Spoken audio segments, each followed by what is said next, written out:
Welcome to 100 TV. కోల్కతాలో మరొక వైద్యురాలిపై జరిగినటువంటి అత్యాచార ఘటన ప్రతి ఒక్కరిని కూడా నిర్ఘాంతపోయేలా చేసింది. అయితే దానికి సంబంధించి మనతో మాట్లాడడానికి పొలిటికల్ జర్నలిస్ట్ అలాగే సినీ జర్నలిస్ట్ జగదేవ్ సార్ ఉన్నారు. సార్తో మాట్లాడదాం.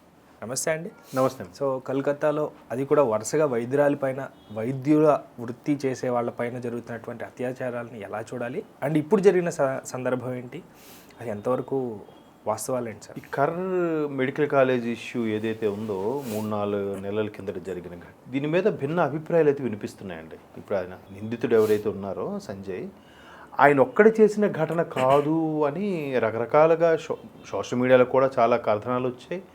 తర్వాత ఇన్వెస్టిగేటివ్ ఆఫీసర్స్ ఎవరైతే ఉన్నారో వాళ్ళు సిబిఐకి అప్పగించిన తర్వాత మరికొన్ని నిర్ఘాంతపోయే ఘటనలు కూడా మనం వెలుగులో చూసాం. ఎట్లా అంటే ఫస్ట్ ఆ ఏరియా ఇన్స్పెక్టర్ డిఎస్పీ ర్యాంక్ కూడా సస్పెండ్ చేయడం, ఎందుకు ఎఫ్ఐఆర్ నమోదు చేయలేదు, ఎందుకు ఆవిడ విగతజీవిగా పడి ఉండడానికి కారణం ఏంటి, ఎవరైతే సంజయ్కి జీవిత ఖైదు విధించిందో కోర్టు, దానికి మరలా ఆయన ఒక్కడే కాదు ఇంకొక 2 అమ్మాయిలు 4 అబ్బాయిలు కూడా ఉన్నారు అన్నట్టుగా మనం కథనాలు చూసాం. బట్ అది ఎక్కడ ఆ విషయం బయటికి రాలేదు. దాని మీద ఒక ఇన్వెస్టిగేట్ చేసినట్టుగాను, లేదా దీని మీద ఈయనే ఫైనలా ఇంకెవరు లేరా అనేదాన్ని కూడా కోర్టు పరిశీలించినట్టుగా నాకైతే అనిపించలేదు. కోర్టుకు కూడా కావాల్సింది సాక్ష్యాధారాలు, అక్కడ వాదోపవాదాలు, ప్రతివాది ఎవరెవరైతే అంశాలను బయటికి చెప్తారో వాళ్ళని ఆధారంగా బేస్ చేసుకునే తీర్పు ఇవ్వడం జరుగుతుంది. వాళ్ళు ప్రొడ్యూస్ చేసే విట్నెస్ బట్టి, వాళ్ళు ప్రొడ్యూస్ చేసే సాక్ష్యాలు మిగతాలు బట్టి చేస్తారు. ఇక్కడ ఏంటంటే ఈయన ఒక్కడిని ఎందుకు సెంటర్ చేశారనేది కూడా ఒక విచిత్రమైన మిస్టరీ అది. ఎందుకంటే ఆవిడ ఉన్న పరిస్థితి, హాస్పిటల్లో జరిగిన సన్నివేశం, అక్కడ ఆవిడ నైట్ షిఫ్ట్ చేసి అక్కడ రెస్ట్ తీసుకుంటుండగా ఈయనొక్కడే అఘాయిత్యం చేశాడా, ఇంకెవరూ లేరా, ప్రభుత్వం ఎందుకు సైలెంట్గా ఉంది, తర్వాత జూనియర్ డాక్టర్లు వీళ్ళందరూ ధర్నా చేసిన తర్వాత కదా ప్రభుత్వం స్పందించింది. ఈవెన్ ముఖ్యమంత్రి కూడా సరిగ్గా స్పందించలేదు, మమతా అండ్ టీం కూడా ఎవరు మాట్లాడలేదని కూడా చాలా విమర్శలు వచ్చాయి దేశవ్యాప్తంగా. మరోవైపు దీని మీద ఇంకొక రకమైన అభిప్రాయం ఉంది. ఏమిటంటే ఏదైతే బంగ్లా చొరబాట్లు లేదా వేరే అంశాలు ఉన్నాయో బంగ్లాదేశ్ నుంచి భారతదేశానికి చొరబాట్లకు సంబంధించి, దాన్ని టాపిక్ డైవర్ట్ చేయడానికి కూడా ఈ అంశం తెర మీద తీసుకొచ్చారు. ఇది ఏమి కాదు, జస్ట్ డ్యూటీలో డాక్టర్ సంథింగ్ ఏదో ఇష్యూ జరిగి చనిపోయింది తప్ప దీన్ని ఇంత రాద్ధాంత చేయాల్సిన అవసరం లేదని కూడా కొంతమంది పరోక్షంగా కొన్ని కామెంట్స్ చేశారు. ఎవరు? మన తృణమూల్కి సంబంధించిన వాళ్ళు. ఇలా రకరకాలుగా ఒక్కొక్కరు అభిప్రాయం చెప్పడం, మొత్తం మీద ఆ అమ్మాయి విగతజీవిగా పడున్న పరిస్థితులు ఏవైతే ఉన్నాయో అక్కడ మాత్రం ఏదో అత్యాచారంతో పాటు హత్యకు సంబంధించినవి కూడా కొన్ని దొరికాయండి. అయితే ఆయన ఒక్కడే చేశాడా? అక్కడ హాస్పిటల్లో భాగమైన ఆ కాన్ఫరెన్స్ రూమో లేదంటే రెస్ట్ రూమ్లోనో ఒకవేళ ఈ నిజంగా అత్యాచారం చేయడమో లేదంటే ఆమె మీద దురుసుగా ప్రవర్తించి కొట్టడమో జరిగితే అసలు సౌండ్సే రావా, ఇష్యూసే జరగవా, పెద్ద గోళ ఏంటి, అక్కడ ఐటమ్స్ ఇరిగిపోవడమో లేదంటే పెద్ద కేకలేని వినిపించాలి కదా. పక్కన డ్యూటీ డాక్టర్లకు కూడా ఎవరికి వినిపించలేదా? అండ్ మోర్ ఓవర్ ఈ మొత్తం వ్యవహారంలో కాలేజ్ డీన్ ఎవరైతే ఉన్నారో ఆ డీన్కి అంత తెలుసో డీన్ కూడా సస్పెండ్ చేయరు, డిస్మిస్ చేసేసారు. అది చేసిన వారం రోజులకో 15 రోజులకో ఆయన ఇంకో కాలేజీకి డీన్గా వెళ్ళాడు. ట్రాన్స్ఫర్ అయింది. లేదు ట్రాన్స్ఫర్ సంథింగ్ డిస్మిస్ అని అన్నట్టు అన్నారు నాకు గుర్తు. బట్ ఏంటి అసలు, లేదా ఆయన రిజైన్ చేసి వెళ్ళాడో సంథింగ్, ఎట్లా మరి? సో ఏదో విషయం అయితే దాచబడింది అనేది క్లియర్. బట్ ఒక అనామకుడు, అమాయకుడా లేదా నిజంగా ఇది జరిగిందా అనేది తెలియదు. ఈవెన్ మనకు హైదరాబాదులో కూడా ఔటర్ రింగ్ రోడ్ దగ్గర జరిగిన ఏదైతే ఒక డ్యూటీ లేడీ డాక్టర్ని 4 లారీ క్లీనర్స్ ఏదో మిస్బిహేవ్ చేసి చంపేశారు అన్నట్టు కూడా కొన్ని ఉన్నాయి. ఆ 4 ఆమెను ఎందుకు అలా చేశారు? నిజంగా వాళ్ళే చేశారా, లేదా పెద్దవాళ్ళ హస్తం మీద నుండి ఇలా చేశారా, లేదా ఆమెకి ఏమైనా ఒక దాన్ని ఏమంటారు ఆర్గాన్ రాకెట్ కానీ డ్రగ్ రాకెట్ కానీ అలాంటివి ఏవైనా ఆమె కనిపొట్టగడితే ఆమెకు తెలుసని చెప్పి చంపేసే ఉద్దేశం దాన్ని ఇలా డైవర్ట్ చేశారా అనేది కూడా చాలామందికి అనుమానాలు ఉన్నాయి. ఎందుకంటే మిత్రులు కొంతమంది ఇన్వెస్టిగేటివ్ జర్నలిజంలో ఉన్న వాళ్ళు కూడా ఈ రకమైన అనుమానాలు వ్యక్తపరిచారు. ఎందుకంటే నాకు ఎందుకు అట్లాంటి అనుమానాలు ఉన్నాయంటే నిజంగా అక్కడ ఇప్పుడు హైవే అన్నాక రకరకాలుగా తిరుగుతూ ఉంటారు, వస్తూ ఉంటారు. ఈమెని పర్టికులర్గా అక్కడ తీసుకెళ్ళి అలాగే ఎందుకు చేశారు, ఎందుకు కాల్ చేశారు? ఇది మన హైదరాబాదు అవుటర్లో జరిగిన ఘటన. ఇప్పుడు అక్కడ కూడా ఆమె నిండిగా కొట్టినా లేదంటే చంపినా నోట్లో గుడ్డలు కుక్కినా ఎటువంటి సౌండ్స్ రాలేదా? ఆయన ఒక్కడే ఇవన్నీ చేయగలిగాడా? ఇప్పుడు ఎవరైతే శిక్ష విధించారో కోల్కతా కోర్టు మొన్నటికి ఖరారు చేసింది, ఇవాళ శిక్ష మొన్నటికి నేరం వాడే చేసినట్టుగా కోర్టు ముందు ప్రూవ్ అయింది. శిక్ష ఇవాళ వెలుబుచ్చారు. దానికి కూడా జీవిత ఖైదు విధించినట్టున్నారు.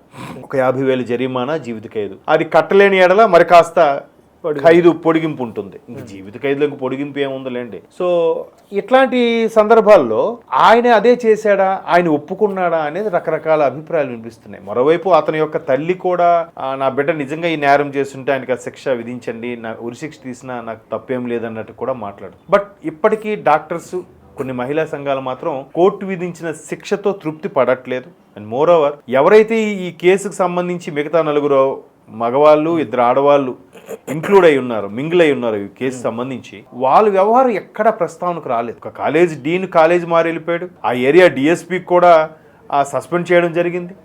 ఘటన జరిగి తల్లి తండ్రి వెళ్ళి ఇష్యూ చేసి ఆ తోటి విద్యార్థులు గొడవ పెట్టేంత వరకు ఎఫ్ఐఆర్ ఎందుకు ఫైల్ చేయలేదు? చాలా అనుమానాలు ఉన్నాయి, చాలా అనుమానాలు ఉన్నాయి. కానీ దౌర్భాగ్యం ఏంటంటే ప్రపంచంలో భారతదేశం అనేది ఫార్మా ఇండస్ట్రీలోనే దాదాపుగా ప్రపంచవ్యాప్తంగా కూడా మొత్తం అంతా చూసుకుంటే 30 to 40% ఓన్లీ భారతదేశం. అంటే వైద్య రంగంలో వీఆర్ ప్రూవ్డ్ కదండి. లాస్ట్ టైం కరోనా వైరస్ వచ్చినప్పుడు వైరస్ కూడా అమెరికా మందు అన్నారు. అమెరికా మందు కన్నా భారతదేశమే ముందుంది. అదొకటి. అలాంటిది వైద్య వృత్తిలో ఉండి ఇంత చదువుకొని రేపు పొద్దున్న ఎంతో మందికి ప్రాణాలు పోసే వాళ్ళకి ఇట్లా జరుగుతుంది. అది కూడా వైద్య వృత్తిలో ఉన్న వాళ్ళకి మాత్రమే ఇలా జరుగుతుంది. దౌర్భాగ్యమే కదా. దౌర్భాగ్యం అంటే ఇక్కడ మీరు అంటుంటే చాలా అనుమానాలు తావిస్తుందండి. ఇప్పుడు మలయాళంలో ఒక సినిమా ఉంది, మీరు చూసారు లేదా, జనగణమన ఒక ఫేమస్ మూవీ ఉంటుంది, మీరు చూడండి ఒకసారి ఆ సినిమా.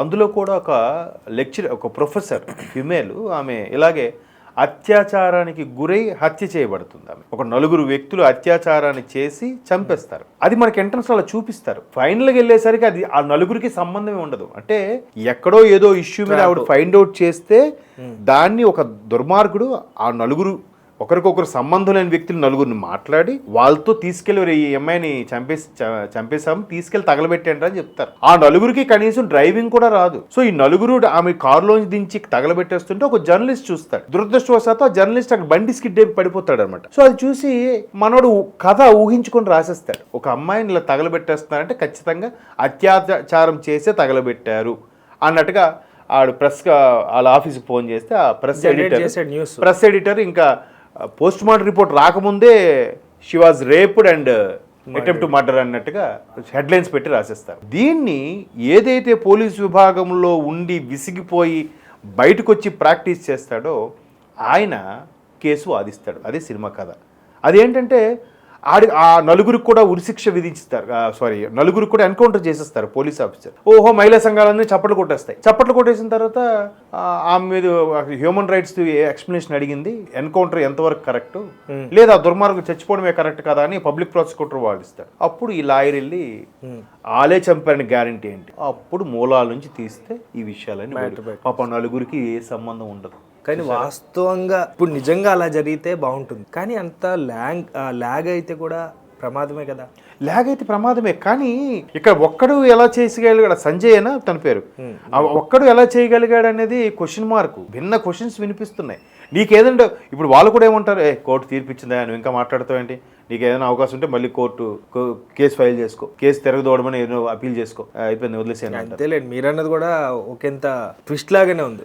బలహీనుడు బలం లేనుడు నోరెత్తి మాట్లాడినడు కూడా తిన్నగా వెళ్ళి ఆడితో మాట్లాడరా అంటే సార్ తిడతారు, నీకు ఎదురా నేను ఉన్నాను పోరా అంటే బలం వస్తుంది. అంటే మీరన్న ఉద్దేశంలో వెనకాల ఏదో ఉంటేనే తప్ప వాడికి అంత ధైర్యం ఎట్లా వస్తుంది? అది కూడా కాలేజీలో వైద్య వృత్తిలో డీన్ ఉన్నారు, ఎవరు కనిపించినా పెద్ద ఇంకోటండి అలాంటి కాలేజ్ ఇవాళ రేపు చిన్న షాపులకి అపార్ట్మెంట్స్కి సీసీ ఫుటేజ్ పెడుతున్నారు కాలేజీల్లో ఉండవు. చెప్పండి అవి ఏమయ్యాయండి ఫుటేజ్లు? అప్పుడు ఆ గర్ల్స్ వాష్రూమ్లోకి వెళ్ళటం ఏంటి, అసలు ఆ మనిషి ఎక్కడ ట్రేస్ అయ్యాడు పాయింట్ ఉండాలి కదా. తీరా చూస్తే ఆయన ఎక్కువ పవన్ వీడియోస్ చూస్తాడంట, అదంట ఇదంట అని ఏదో ఆయన మీద సెక్యూరిటీ ఉంటాడు, ఫ్లోర్ కి కెమెరాస్ ఉంటాయి. ఇప్పుడు ఇదే జరిగింది. రేపు పొద్దున్న ఎవరైనా పేషెంట్ కి అవయవాలు అమ్మేసినా కానీ ఏముంది, అసలు ఆ పేషెంట్ లోపలికి వచ్చింది రాలేదంటారు. సో అంటే ఇది అంతా ఆయనకి ఏదో శిక్ష విధించాలని సంకల్ప గుద్దేయడం కాదు, కానీ ఇది అంతేనంటే. మరి క్వశ్చన్స్ ఆయన పూర్తిగా నేరస్తుడా అంటే డౌటే. కావాలని ఇరికిచ్చారు, లేకపోతే మత్తు మంది పెట్టి ఎవరైనా చేసి ఇన్ని తెరపైకి తీసుకొచ్చారు. సో చూద్దాం